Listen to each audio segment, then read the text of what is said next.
ইউক্রেনের সুমিতে এবার রুশ সেনাদের অগ্রগতি ঠেকিয়ে দেওয়ার দাবি করল ইউক্রেন। অন্যদিকে দোনেৎস্কে আরও একটি বসতির নিয়ন্ত্রণ নিয়েছে রাশিয়া। সংঘাতের ৩.৫ বছরেও নেই যুদ্ধ বন্ধের কোনো লক্ষণ। উল্টো এর তীব্রতা আরও বাড়তে থাকার মধ্যেই তুরস্কের মধ্যস্থতায় ফের বন্দি বিনিময় করল দুই দেশ।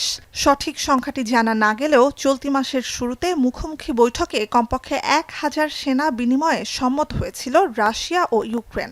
বাকি সব বিষয়ে দেশ দুটি নিজ নিজ অবস্থানে অনড় থাকায় যুদ্ধ বন্ধে ভবিষ্যৎ আলোচনার পথ থমকে গেছে। এমন পরিস্থিতিতেই দুই দেশকে অস্ত্র সরবরাহ ইস্যুতে বিবাদে জড়িয়ে পড়েছে অন্যান্য দেশ।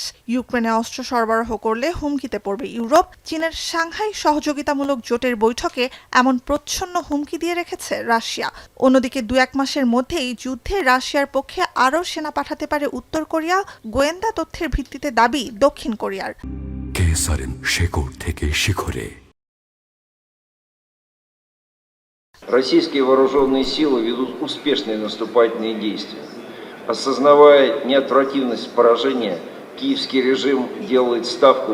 원의 분석에 의하면 빠르면 7, 8월 달에 이루어질 수가 있는데 그 근거로는 과거 1차 파병을 할 당시에 쇼이구 서기가 방북을 해서 এর আগে যুক্তরাষ্ট্র ইউক্রেনকে ক্ষেপণাস্ত্র বিধ্বংসী মিসাইল সিস্টেম দেবে কি না সাংবাদিকের এমন প্রশ্নের জবাবে মার্কিন প্রেসিডেন্ট জানান, বিষয়টি নিয়ে চিন্তাভাবনা চলছে। প্রশ্নকারী সাংবাদিকের স্বামী ইউক্রেন যুদ্ধে দেশের হয়ে লড়াই করছে শুনে তাকে শুভেচ্ছাও জানান ডোনাল্ড ট্রাম্প।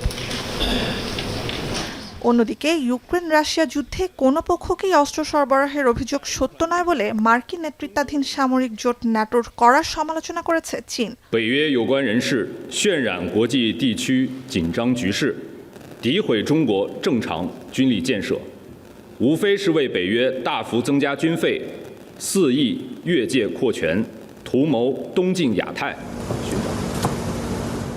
এর আগে ইউক্রেনের সংঘটিত যুদ্ধাপরাধের বিরুদ্ধে ট্রাইব্যুনাল নির্মাণে ফ্রান্সের স্ট্র্যাসবার্গে কাউন্সিল অব ইউরোপের সাথে চুক্তি করেন ইউক্রেনের প্রেসিডেন্ট ভলোদিমির জেলেনস্কি। রাশিয়ার প্রেসিডেন্ট ভ্লাদিমির পুতিনকে যুদ্ধাপরাধের অভিযোগে জবাবদিহিতার আওতায় আনতে বিশ্ব সম্প্রদায়ের সহযোগিতাও চান তিনি। নুজহাত কামাল, এখন বিশ্ব।